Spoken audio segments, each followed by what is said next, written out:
BH Invisível, com Gustavo Ziller. Belo Horizonte, estamos de volta com o programa BH Invisível. Hoje o tema é tecnologia. Nesse programa a gente recebe aqui no estúdio 3 super-heróis da nossa cidade, o Justino, a Ciranda de Moraes e o Lucas. 2 deles não nasceram aqui, mas já são cidadão belo-horizontino, não tem jeito. Eu já estou elegendo vocês cidadão honorário de Belo Horizonte, os 2, ok? Agora eu vou passar para o quadro Histórias Invisíveis, é um quadro clássico que a gente tem aqui. A nossa equipe pesquisa uma história, que é uma curiosidade sobre a cidade, às vezes a gente conhece, às vezes não, e a gente vai debater no segundo bloco a partir dessa história invisível aqui. Eu já dei uma olhada para me informar aqui, tem bem legal. Ciranda, você pode ler para a gente? Lê para a gente essa história invisível aí que a gente vai se divertir. Então vamos. A tecnologia é algo tão presente em nossas vidas que muitas vezes não fazemos ideia das histórias e dificuldades de cada inovação. É o caso do identificador de chamadas, o bom e velho Bina, que foi criado por um belo-horizontino e é motivo de disputa até hoje. Neto de imigrantes italianos, Nélio José Nicolai sempre gostou de resolver problemas. Bem antes de a palavra inovação estar em voga, ele já acreditava no poder transformador das ideias. Formado no Cefet em 1967, se mudou para Brasília na década seguinte para trabalhar na Telebrasília. E foi lá que, com o vizinho do Corpo de Bombeiros, perguntou se ele não poderia criar algum aparelho que colocasse fim aos trotes, que tanto atrapalhavam o trabalho da corporação. Missão dada, missão cumprida. Nélio inventou o equipamento que fazia a leitura prévia do número de quem estava do outro lado da linha. Daí em diante, o protótipo foi sendo aprimorado até se transformar no Bina. Acrônimo de B identifica o número de A. Ele registrou a inovação em 1980, porém foi só com o aperfeiçoamento da tecnologia no começo dos anos 90 que a Bina se tornou essencial. Com uma nova patente registrada por Nélio, as principais empresas de telefonia do mundo o procuraram. Mas após transferir a tecnologia, as gigantes do setor decidiram não pagar os royalties. Para ter seus direitos reconhecidos, Nélio entrou na justiça em 1998. Mesmo lutando contra corporações globais, ele conquistou diversas vitórias, mas a morosidade da justiça cobrou seu preço. Apesar da invenção ser utilizada por praticamente todos os habitantes do planeta, Nélio morreu em 2017 sem ser reconhecido e remunerado por ela. Incrível, né? Não, até arrepiei. Incrível. E ele é belo-horizontino. E assim, a gente tem essa sensação de que tecnologia é uma coisa inalcançável, né? No Brasil, a gente não pode. E o belo-horizontino muitas vezes tem essa coisa. Daqui não vai sair nada. Poxa, a gente tem aqui pelo menos as 6 principais startups do Brasil estão aqui gerando empregos incríveis, né? O único escritório de engenharia da América Latina do Google... Um dos únicos do mundo. Um dos únicos do mundo está em Belo Horizonte. Não sei se você sabia disso, ouvinte do BH Invisível? E a Bina, a famosa Bina, que eu tenho certeza... Quem aí usou Bina que está escutando a gente? Manda uma mensagem agora pelo Twitter, @BH Invisível, ou manda mensagem pra gente pelo Facebook, Instagram, né? Inventado por um Belo Horizontino. O que mais pode acontecer nessa cidade? Você sabia dessa história? Sabia, Lucas? Não. Que era... Sabia, muito legal. E é isso, assim, uma das coisas que eu acho mais legal da tecnologia é que dá pra ter um impacto absurdo da onde for. Então, pô, você imaginar que, cara, hoje, pra não ficar citando o Melios como exemplo, mas a Simpla que eu falei, pô, tem mais de 20 mil eventos ocorrendo no Brasil inteiro de uma empresa que começou aqui em Belo Horizonte, cara. Tem gente indo em evento no Brasil inteiro por causa de uma galera que tá aqui. Pô, o Melios hoje, 80% das nossas receitas dos nossos usuários, a gente tá impactando mais de 5 milhões de pessoas, são de fora de BH. Então, tipo, como que a gente consegue criar coisas aqui e que realmente vão ter impacto no Brasil inteiro? E agora já tem startups, a Hotmart é uma delas, que já tá expandindo para outros países e tá dando show, assim, né? Então, eu acho isso muito incrível, assim. Acho que esse é um potencial muito grande, né? Se você pensar na economia de Minas, a economia de Minas, infelizmente, ela está concentrada em quê? Nas minas, né? Na mineração, que é uma coisa física do nosso estado. Tecnologia a gente vai construir aqui e vai atingir o mundo inteiro, não tem barreira física, né? Então, eu realmente consigo ver a tecnologia como uma forma da gente romper as barreiras do Estado, né? A gente vê além das montanhas. Vocês acham que a gente tem infraestrutura para conseguir hoje atrair e reter pessoas? Eu acho que a pergunta tem dupla agenda, porque tem duas pessoas aqui que saíram dos seus locais de origem para vir para Belo Horizonte prosperar na vida.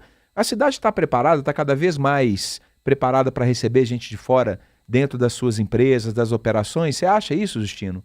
Eu tenho percebido, tem uma startup que, você tem ideia, ela é de Recife, o ambiente de desenvolvimento dela é Belo Horizonte e a matriz dela é nos Estados Unidos. Então tem uma startup que fica com a gente exatamente isso aqui. Porque as universidades, o FOP, o FMG produzem, as outras universidades também, um volume muito grande de técnicos, né, de uma tecnologia, de uma equipe muito boa.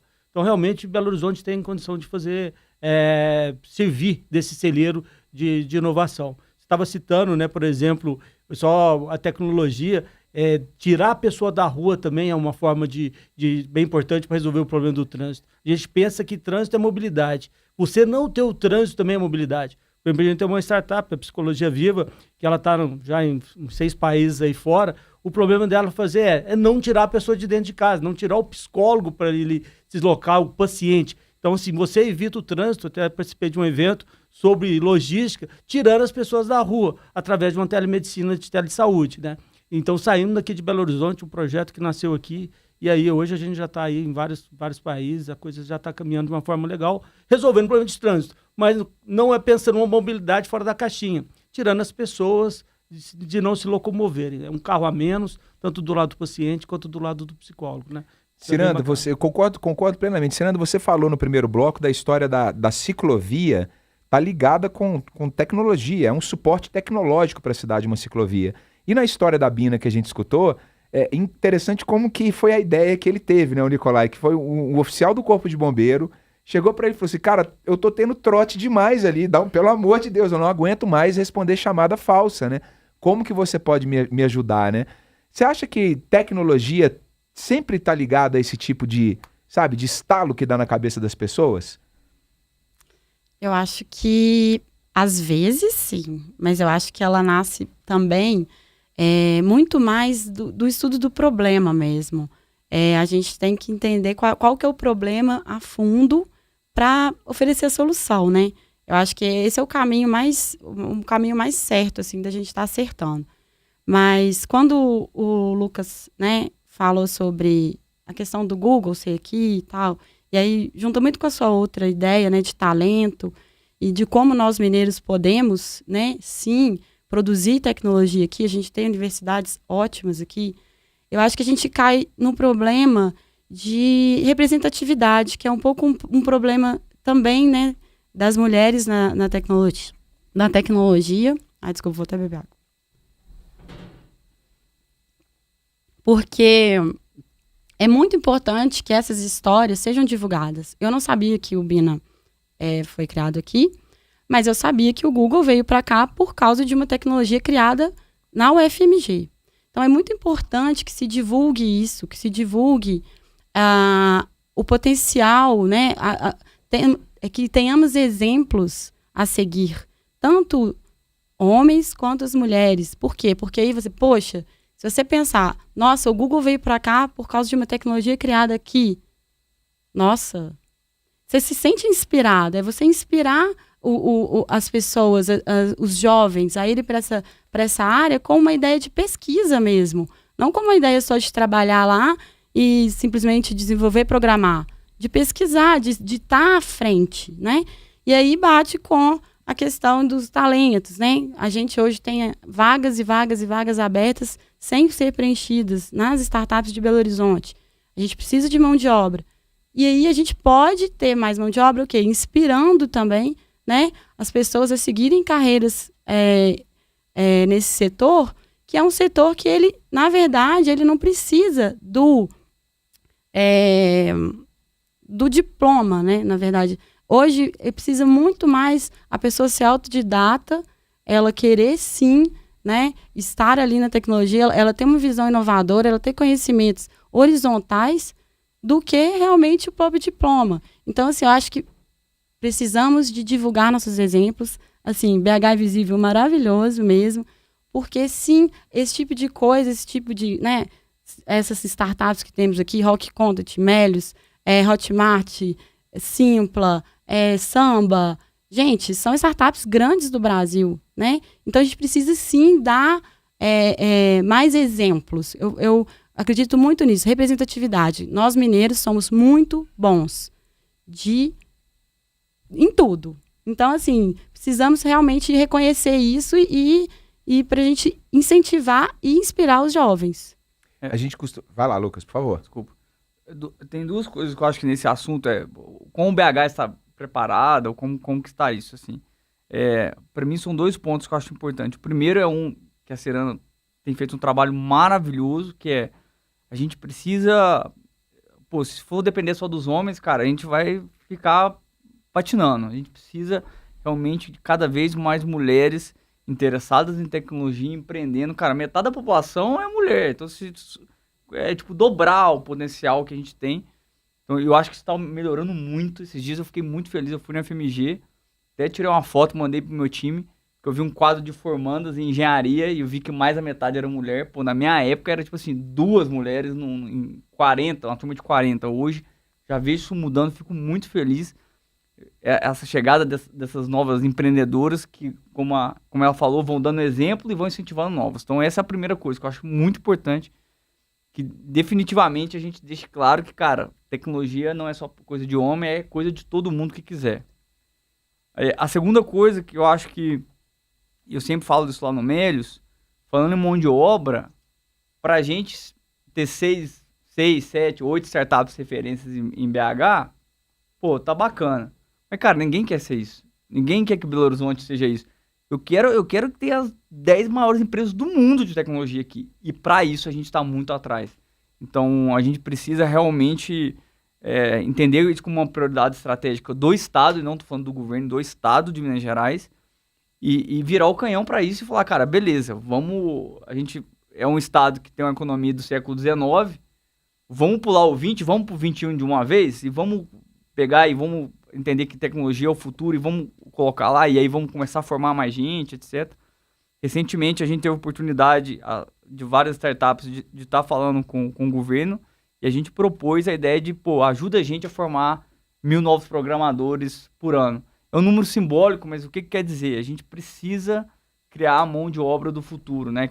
E quando eu falo mão de obra, não é para trabalhar nas empresas, é para empreender. Eu falo assim, que talvez a empresa que eu vou trabalhar ainda não surgiu, né? Talvez vai surgir daqui a 3 anos, assim, de um programador que vai estar sendo formado por algum programa desse e tal, ou por uma programadora, né? Então, melhor ainda seria.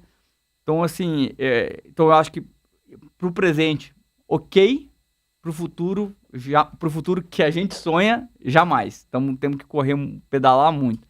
E um terceiro ponto, eu falei que ia falar só 2, mas eu esqueci, mas é fundamental a gente falar desse ponto, que a gente não pode esquecer que a tecnologia hoje ainda é um negócio de elite. Né? Então, as escolas públicas mal têm computador, a maioria da população carente tem acesso ao smartphone e para aí. Tecnologia, para você aprender, você precisa de ter acesso à internet, etc. Dá para ser autodidata, dá para fazer, tem que ter muita ferramenta gratuita, mas tem que ter um mínimo de contato. Então, e a gente precisa disso, né? Então, se a gente quiser fazer realmente alguma coisa muito grande, a gente também precisa pensar um jeito de trazer essa turma aí que com certeza ama a tecnologia para dentro, né? Mais um programa histórico de BH Invisível com 3 cabeças pensantes pela tecnologia e para a tecnologia da nossa cidade. Incrível, a gente vai dar uma paradinha aqui e a gente volta para o último e derradeiro bloco desse programa, que está muito tecnológico, como diria. Eu tenho um filho de 13 anos de idade que ele fala isso, tecnológico para ele é um substantivo e um adjetivo ao mesmo tempo. Você está muito tecnológico hoje, pai, então tá certo. Hoje o programa está muito tecnológico, a gente volta já já.